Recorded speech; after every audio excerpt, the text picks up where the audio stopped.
لله حمدا كثيرا طيبا مباركا فيه كما يحب ربنا ويرضى. أشهد أن لا إله إلا الله وحده لا شريك له وأشهد أن محمدا عبده ورسوله. يا أيها الذين آمنوا اتقوا الله حق تقاته ولا تموتن إلا وأنتم مسلمون. يا أيها الناس اتقوا ربكم الذي خلقكم من نفس واحدة وخلق منها زوجها وبث منهما رجالا كثيرا ونساء واتقوا الله الذي تساءلون به والأرحام إن الله كان عليكم رقيبا. يا أيها الذين آمنوا اتقوا الله وقولوا قولا سديدا يصلح لكم أعمالكم ويغفر لكم ذنوبكم ومن يطع الله ورسوله فقد فاز فوزا عظيما. أما بعد فإن أحسن الكلام كلام الله وخير الهدى هدى محمد صلى الله عليه وسلم وشر الأمور محدثاتها وكل محدثة بدعة وكل بدعة ضلالة وكل ضلالة في النار. Ma'asyiral muslimin wal muslimah, sidang majlis yang Allah muliakan dunia dan akhirat. Alhamdulillah, izin Allah kita bisa berkumpul kembali di rumah Allah yang mulia ini, Masjid Al-Fauzin, yang semoga Allah selalu memuliakan tempat dibacakan Quran dan dipelajari, sunnah pun dikumandangkan dan dipahami. Allah akan turunkan sekian banyak kemuliaan buat yang menghadirinya, diliputi rahmat dan dijaga oleh para malaikat insyaallah. Dan sepakat ulama mengatakan tempat yang seperti itu adalah majlis ilmu. Sehingga Rasulullah SAW pernah bersabda, "Idza laqitum radatan min riyadil jannah farta'u." Wa ma riyadul jannah ya Rasulullah? Majlisun dzikr. Ya Rasulullah, apa itu taman surga? Karena beliau mengatakan kalau kalian bertemu dengan taman-taman surga, irta'u. Irta'u kalimatnya ini yarta. Artinya bermain-mainlah. Karena kalimat irta' yarta'u di sini Rasulullah sering mengidentikan kepada anak-anak. Yarta' wa yal'ab. Ya, nikmati majlis ilmu, nikmati. Kita bisa bertanya, kita bisa menuntut ilmu, kita bisa berdialog, dan semoga majlis ilmu ini bisa menjadi muqaddimah hubungan di luar kajian. Karena yang terpenting bagaimana kita bisa membuat hubungan di luar kajian, itu yang paling penting. Kalau cuma sekedar kita membahas ilmu di majlis ilmu, di luar kita nggak bisa bersahabat, la yanfa, tidak ada manfaat sama sekali. Subhanallah.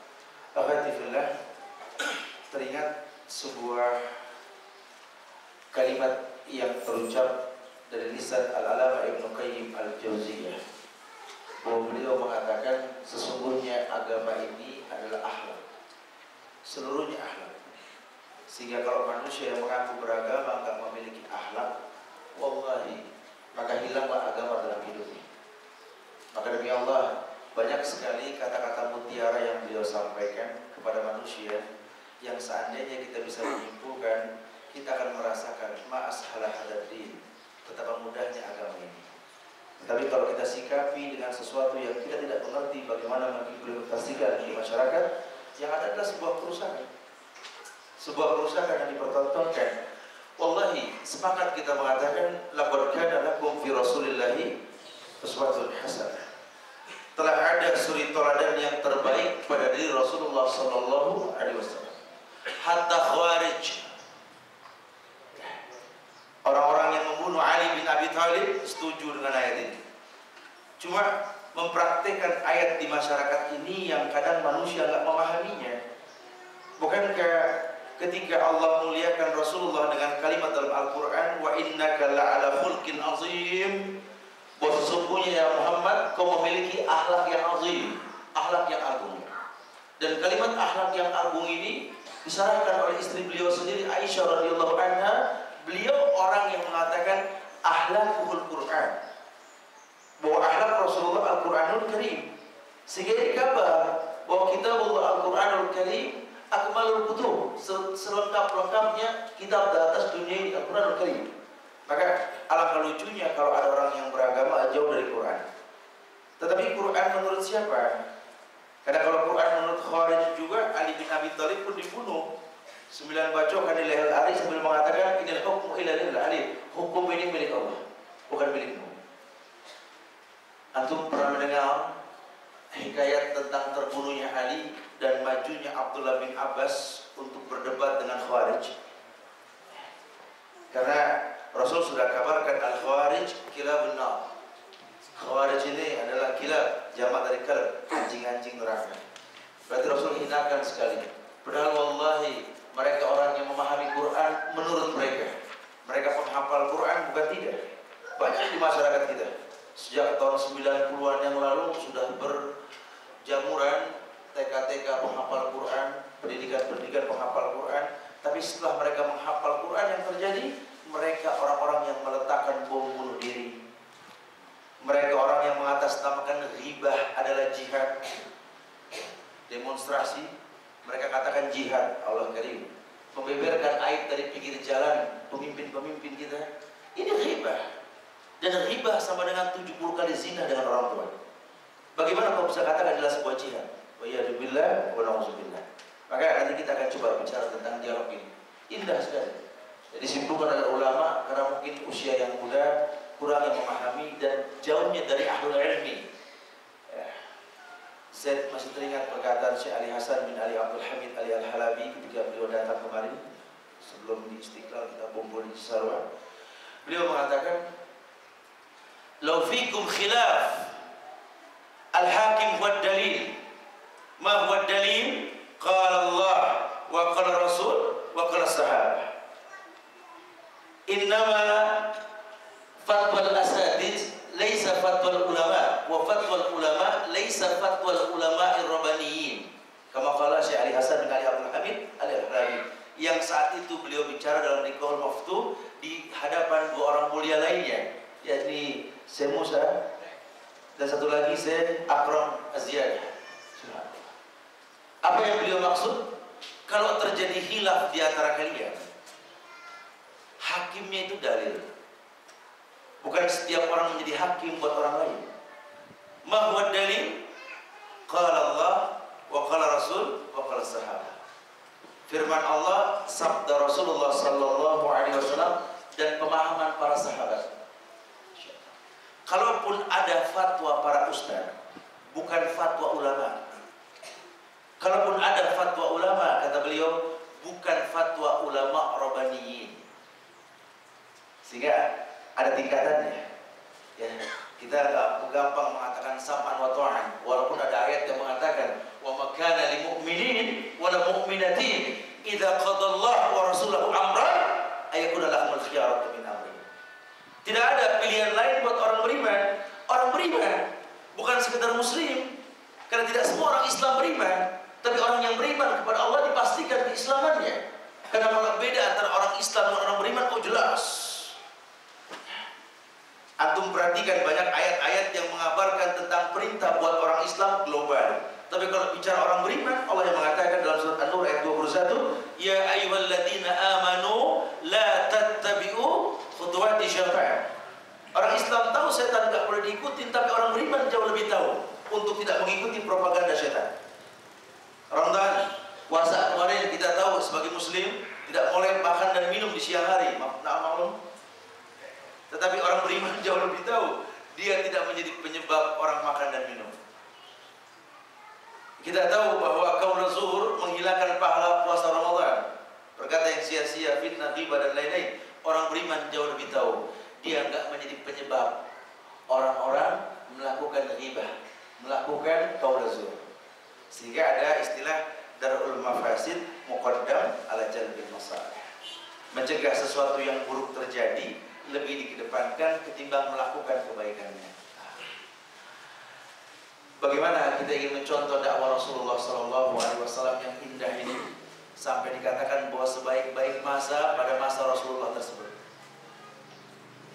Di mana Rasulullah ada ketika Hudzaifah bin Yaman bertanya ke Rasulullah, Dalam sebuah hadis riwayat Bukhari Muslim, kata Huzaifah, kana nas yas'aluna Rasulullah sallallahu alaihi wasallam 'anil khair wa kuntu as'aluhu 'anil syarri makhafatan ayyudrikani Allah.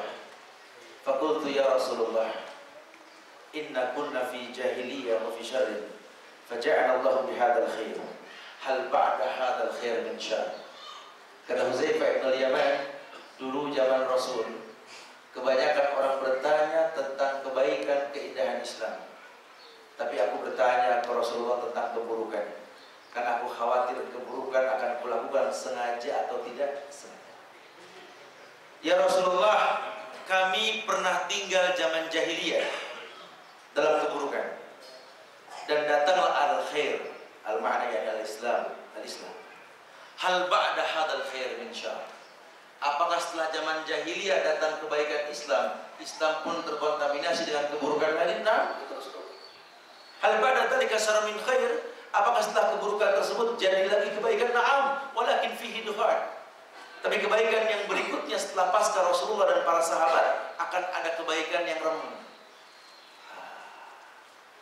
Ya, di mana nanti kita bicara orang meminta ke Allah, betul? Tidak salah dia meminta ke Allah, tapi dengan cara meminta yang Rasul tidak pernah contohkan. Wa ma dukhanuhu ya Rasulullah, apakah yang membuat sebuah hukum dalam agama ini sama? Nabi mengatakan bahwa qaumun yastanuna bi ghairi sunnati wa yahduna bi ghairi hadyi ta'rifu minhu wa tunqi.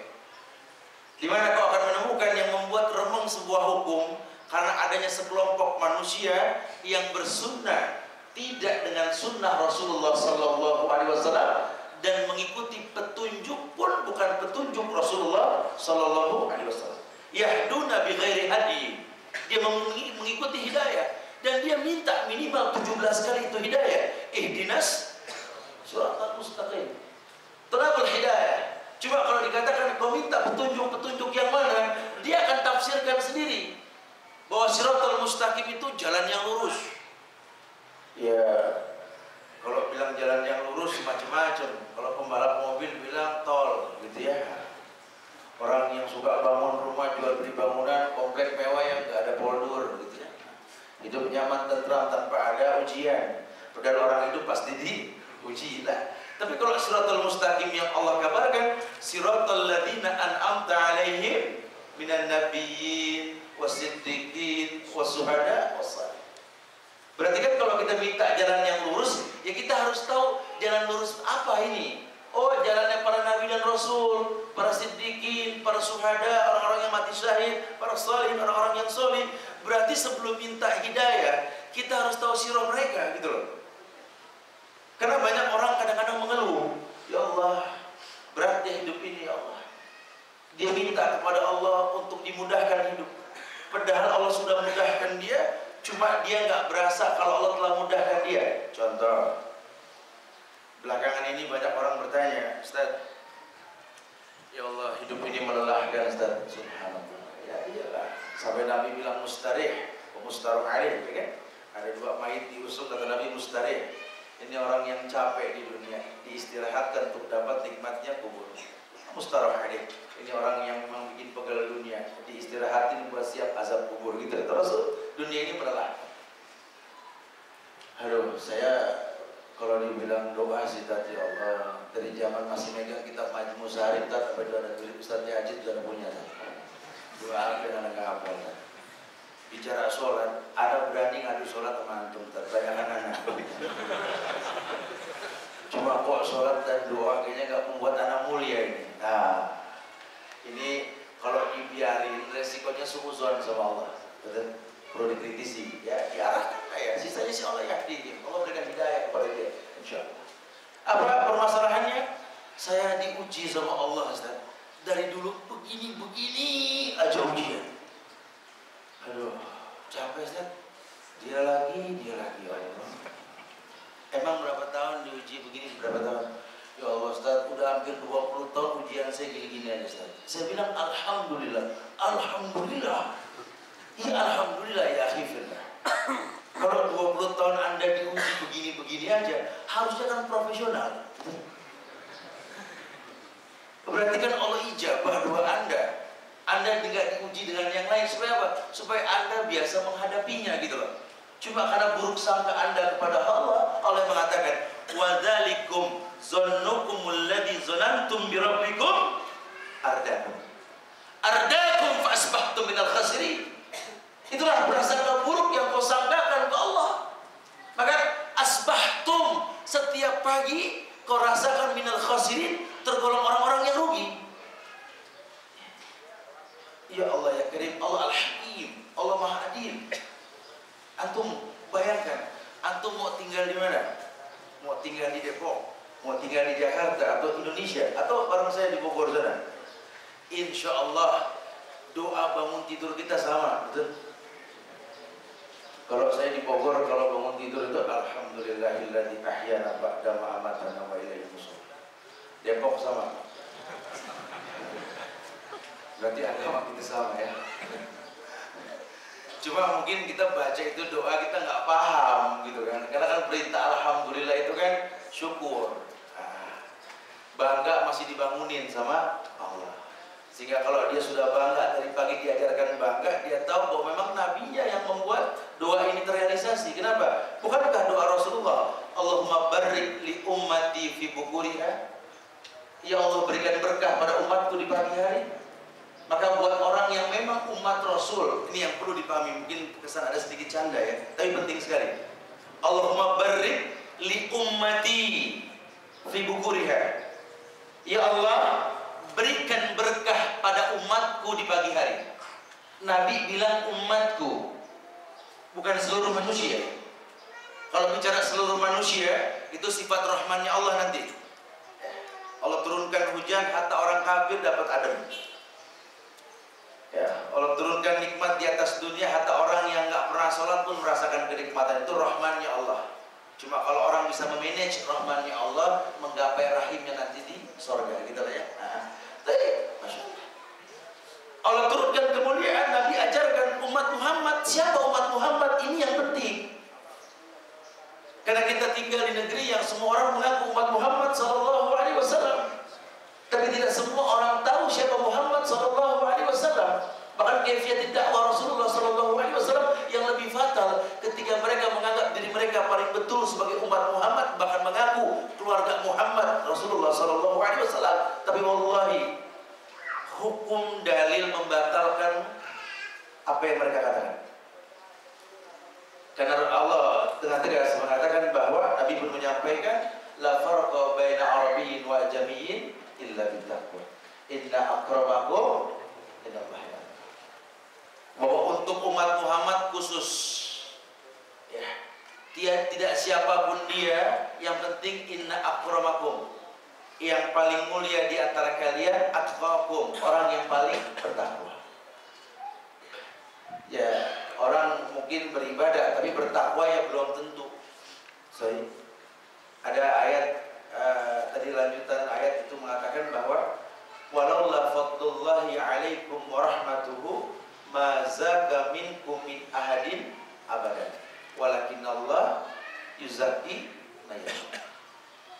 Walaula fadlullahi alaikum wa rahmatuhu, kalau bukan karena rahmat Allah, karunia Allah, ma zaka minkum min ahadin abadan, kalian tidak akan pernah bisa tersucikan dengan ibadah yang kalian lakukan. Oh betul.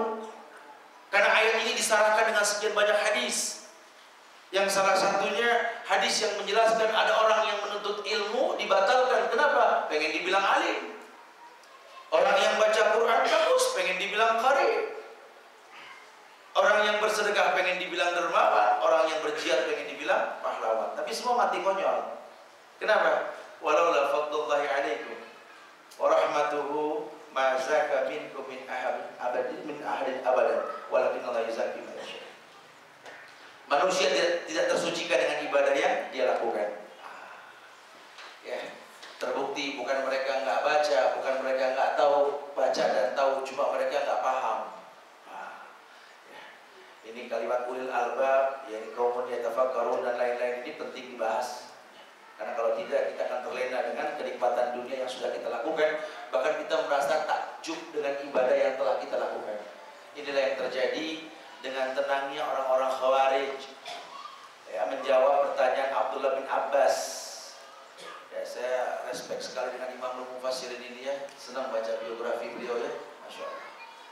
Ketika sekelompok anak-anak muda membunuh Ali bin Abi Thalib dengan menggunakan dalil Quran, terjadi pembunuhan Ali, Abdullah bin Abbas enggak angkat pedang nyerang tuh orang yang ngebunuh, karena masih ada cara lain. Apa kata Abdullah bin Abbas? Wahai orang-orang Khawarij, aku ingin berdialog dengan kalian. Sebab kalian membunuh Ali bin Abi Thalib, berikan alasan kalian membunuh beliau. Karena beliau sepupu Rasul, mantu Rasul, ahli surga, khalifah. Tidak ada alasan untuk membunuh beliau. Apa kata mereka? Justru kami memiliki 3 alasan kuat untuk membunuhnya. Kenapa? Buat kami Ali adalah kafir. Sebutkan kesalahannya, kami ujabarkan di hadapan kalian.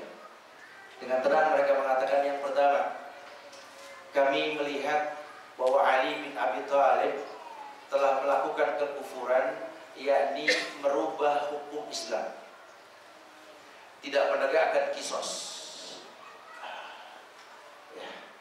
Kata Abdullah bin Abbas, itu pertanyaanmu yang pertama.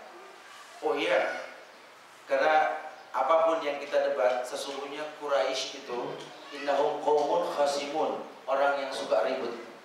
Kata Abdullah bin Abbas, tidak, bahwa sesungguhnya aku melihat orang-orang Quraisy yang kalian hina adalah orang-orang yang kurus karena banyak puasa, kulit pucat karena banyak tahajud kepada Allah, sehingga apapun yang mereka lakukan di medan perang menggetarkan hati para musuh. Berikan sebab yang kedua.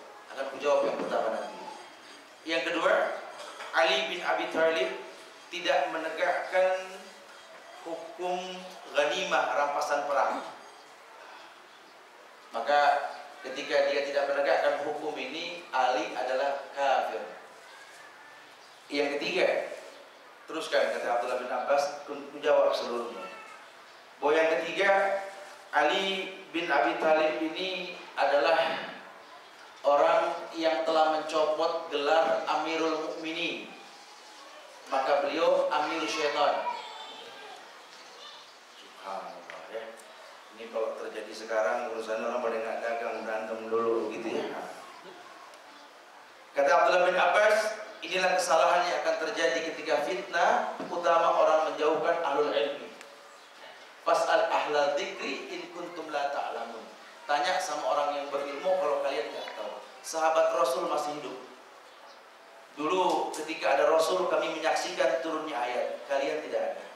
Kenapa kalian nggak bertanya kepada kami tentang turunnya ayat yang kalian sampaikan? Ku jawab. Tapi dengan catatan, kalau jawabanku memuaskan kalian, maukah kalian bertobat? Baik, kami akan melakukan. Ini sportifnya orang-orang Arab. Maka yang pertama kata Abdullah bin Abbas, kalau kalian menganggap Ali telah merubah hukum, yakni tidak menegakkan kisos orang-orang yang membunuh Utsman bin Affan. Utsman bin Affan ini ya, jujur saja, karena Ali seorang khalifah, di mana beliau berhak untuk memerintah dan melarang, dan beliau sahabat Rasulullah Sallallahu Alaihi Wasallam yang tidak merubah cara memimpinnya Abu Bakar. Cuma masyarakat sudah berbeda keadaannya. Maka sepakat ahli sejarah mengatakan Ali itu khulafaur rasyidin. Teknik kepemimpinan beliau itu tidak beda dengan Abu Bakar As-Siddiq. Ketika Muawiyah ke bawah sudah beda nanti. Semoga Allah muliakan Muawiyah. Wallahi. Demi Allah, Ali tidak menghukum pembunuh Utsman adalah disebabkan yang pertama bahwa yang membunuh Utsman itu orang-orang yang sholat di masjid. Sehingga kalau Ali bunuh mereka di masjid atau ketika mereka beribadah, akan timbul kerusakan yang lebih besar. Maka Ali menunda hukum. Cuma kalian tidak sabar dan tidak percaya kepada khalifah. Itu yang pertama. Kalau bicara kisos, Ali lebih tahu ketimbang kalian ayat-ayat kisos, betul. Cuma khalifah itu berhak untuk mempercepat atau menunda. Bahkan Allah muliakan Ali. Innallaha la yajma'u hadhil umma 'ala dhalalah. Allah enggak mengumpulkan umat ini para sahabat dalam kesesatan. Nah, itu yang pertama kata Abdullah bin Abbas. Betulkah perkataanku? Mereka mengatakan betul. Yang kedua, kalian menganggap Ali tidak menegakkan hukum perang, berbicara mengenai rampasan. Dengan siapa Ali perang saat itu? Dengan Aisyah radhiyallahu anha, betul? Aisyah kalah. Apakah berhak Ali menawan Aisyah menjadi budak yang boleh dia lakukan jima dengannya? Sementara istri Nabi adalah orang-orang yang mulia. Itu yang kedua. Salahkah yang Ustaz aku jawab untukmu? Mereka mengatakan betul. Dan yang ketiga, ketika kau mengatakan bahwa Ali mencopot gelar Amirul Mukminin, ya, demi Allah, karena Ali mencontoh Rasulullah SAW yang pernah mencopot gelar Rasulnya. Kapan? Ketika perjanjian Hudaybiyah. Ketika Rasul memerintahkan Ali tulis untuk Hisham bin Abi Sufyan. Tulis dari Muhammad Rasulullah. Hisham mengatakan saat itu, kalau dari Rasulullah kami harus taat. Yang lain, maka Nabi mengatakan tulis dari Muhammad bin Abdullah. Mencopot gelar Rasul itu bukan berarti menghilangkan eksistensi beliau sebagai Rasul, karena prosesnya Allah. Sama ketika Ali mencopot gelar Ali Amirul Mukmininnya, bukan berarti Ali lengser minta digantikan, bukan, karena proses diangkatnya seorang Amirul Mukminin dengan baiat dan belum terjadi. Sehingga kalian orang-orang yang tidak sabar. Nah, ketidaksabaran kalian inilah yang menimbulkan kerusakan. Bukankah dengan globalnya Allah mengatakan innallaha ma'as-sabirin? Allah bersama orang-orang yang sabar. Bagaimana kita mau menegakkan sebuah hukum kalau kita nggak sabar? Jangan-jangan kalian tergolong orang yang memahami bahwa sholat itu bisa bikin orang sabar. Sementara ayat mengatakan ista'inu bis-sabri. Justru perintahnya jadikanlah sabar dan sholat. Sabar dulu baru. Tidak disalahkan kita berkeyakinan alhamdulillah anak bisa lebih sabar karena sering sholat, betul, tidak disalahkan. Tapi jauh lebih betul kalau dia sabar dulu sebelum sholat, karena dia akan bertemu dengan mungkin antrian wudhu yang panjang, imam yang mungkin mendayu-dayu bacaannya, dan dia menegakkan sunnah. Afdhalus sholatul lail tulal qiyam, sholat malam yang paling afdal, yang paling lama berdirinya. Wallahu a'lam bishawab. Sehingga antum menjadi makmum yang harus sabar. Ini kan hal yang ditekankan sekali, gak gampang kita mengiyakan sesuatu. Maka demi Allah, hal-hal seperti ini dikritisi oleh ulama. Karena kita bicara kaifiyat, kita bicara manhaj, cara atau sikap beragama.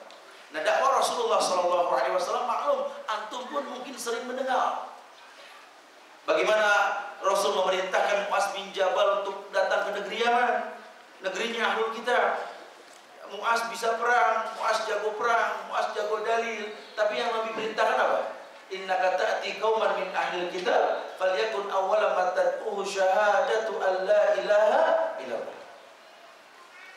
Kau akan datang ke negeri ahlul kitab ya Mu'az. Yang pertama kau dakwahkan ya syahadat, bukan berdebat. Jadi kan lucu, orang ada 2-3 kali kajian balik ke kampung berdebat sama RT. Ya rusak urusan. Lah RT RW antum gak ikut kajian, antum debat dia pepesan kosong. Ya nggak mungkin gitu loh. Sama seperti anak yang merengek menangis minta makan, ibu bilang lagi masak, terus merengek, ibu cerita begini, nak, kenapa mesti kamu merengek? Mama itu masak lama, nak. Jadi mama ulek cabai dulu, bawang dulu. Anak nggak paham. Nggak usah bicara cara bikin masakannya, nanti. Ketika dia sudah merasakan betapa nikmatnya masakan tersebut, dia akan bertanya, bumbunya apa nih? Gitu. Dengan sendirinya, betul? Ini kaifiyat. Syahadatu an la ilaha illallah, persaksian la ma'budu bihaqqin illallah.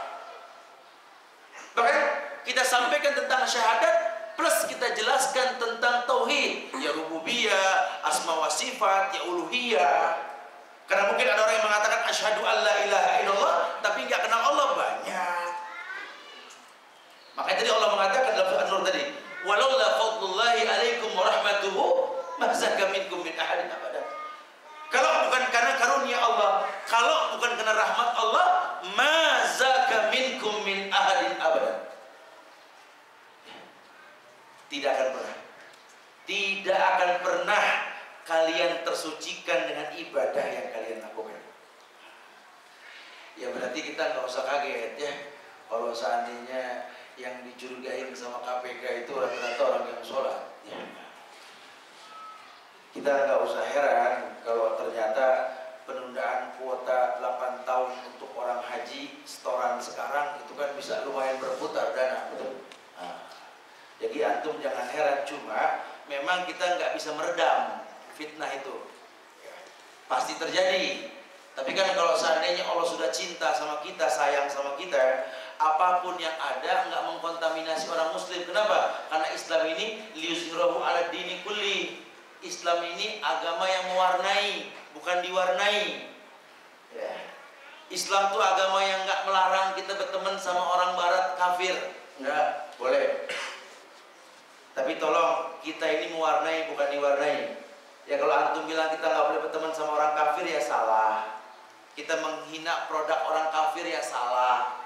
Karena Nabi memuji pedang dari Maroko, dari Parsi, karpet dan lain-lain, produk orang-orang kafir, betul? Menandakan boleh kita berinteraksi sosial. Tapi Nabi mewarnai, bukan diwarnai. Sahabat pun sama. Antum mendengar nama Khalid bin Walid, orang yang tiap porinya ada bekas pedang dalam sebuah syair seperti itu. Saking memang tukang perang ini Khalid. Tetapi sering sekali ketika Khalid memimpin perang itu belum terjadi perang, si panglima